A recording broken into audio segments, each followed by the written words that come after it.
What's up guys, my name is Ball6David and today I'll show you how to exit big picture mode on Steam. So let's open big picture mode first. I will press on this, enter big picture mode, and in any moment the animation will start. Okay, I'm gonna lie to you that the sound is pretty annoying and pretty loudly. So I just entered the big picture mode on Steam.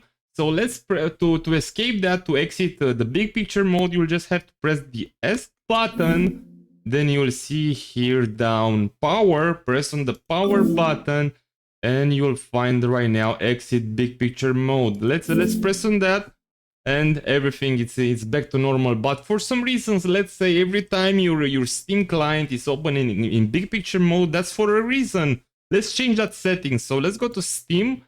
Now we'll go to settings and we'll have to find interface. Okay, found it. So it's 1, 2, 3, 4, 5, 6, the sixth one. And right here inside you can find start Steam in big picture mode. Let's deactivate this one and press on X. And let's close the Steam and let's search the Steam again. And now, yeah, it's not opening again in big picture mode. Okay guys, I really hope I helped you with this video. Leave a question if you have any questions and subscribe to my channel for more Steam guides. I want to wish you one more thing. Have the greatest day you can have.